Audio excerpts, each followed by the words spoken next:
Və ekonomik, ölkə və dünya iqtisadiyyatında baş verən xəbərləri təqdim etməsi üçün qonşu studiyaya bağlanırıq. Orada Aysel Fərziyevadır. Buyurun Aysel, söz sizdədir. Hər vaxtımız xeyir olsun Günel. Bugün də maraqlı xəbərlərimiz var. Bizi izləyin. Buyurun.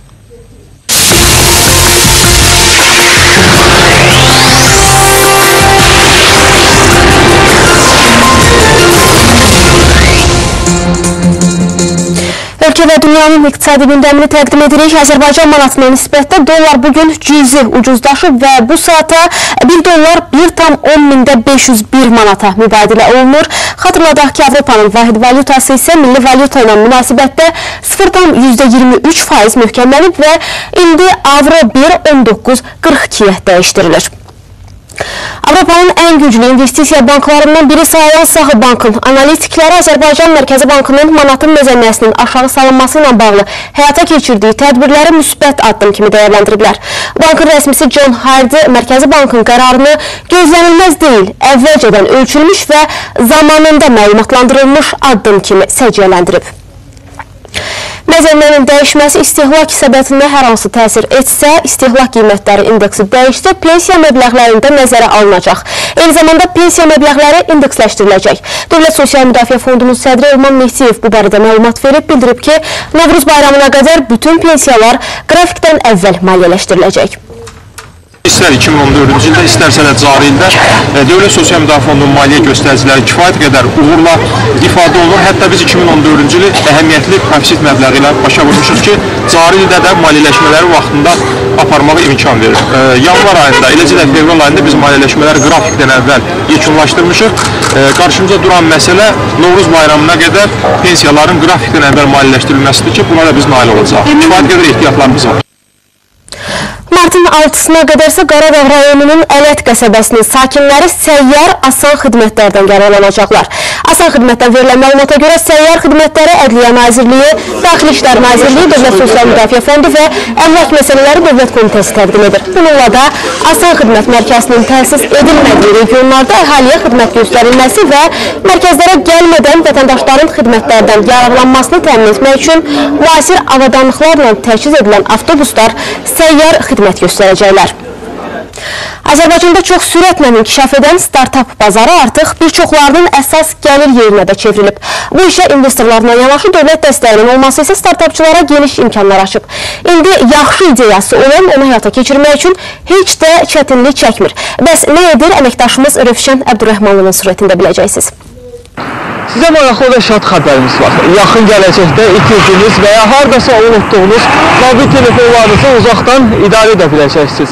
Belə ki, yeni hazırlanan tətbiqin köməkliyi ilə gələn zənglərə cavab verməklə yanaşı sizə lazım olan nömrələri də kontaktınızdan götürmək imkanınız olacaq.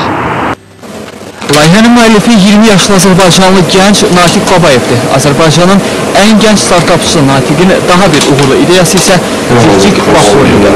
Onun sözlərinə görə artıq bu oyunu dünyanın bir çox ölkələrində tanıyırlar.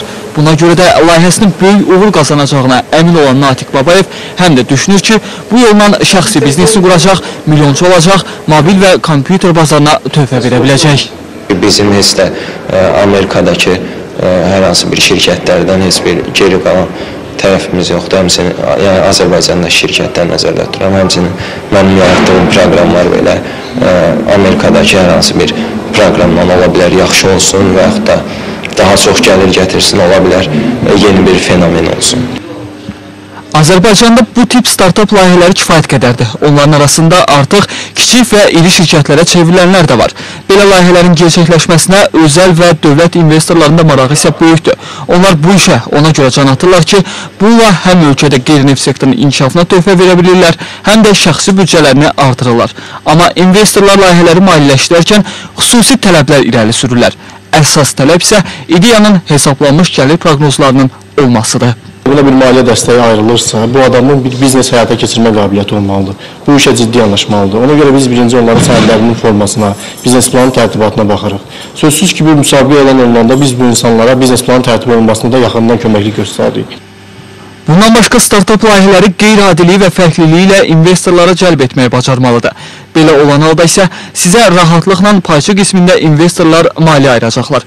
Bəzi dövlət fondları isə sərfəli şərtlərlə kredit də verə bilər. Ən əsası odur ki, ideyalarınızı dəyərləndirin. Onlara səhlənkar yanaşmayın. Çünki yaxşı ideya puldan da qiymətlidir. Yəni, ideya varsa pul tapmaq da olar, pulu qazanmaq da. Birjalarında tendensiyaya nəzər yetirək, bütün markalardan olan neftin qiymətində eniş davam edir. Light nefti 50 dollarlıq psixoloji həddən yuxarıda qərarlaşıb. Amerikanın New York əmtəl birjasında hərraca çıxarılan bu neft cəmi 50 dollar 28 sent təklif edilir. London birjasındakı Brent nefti isə 61 dollar 85 sentdə qərarlaşıb.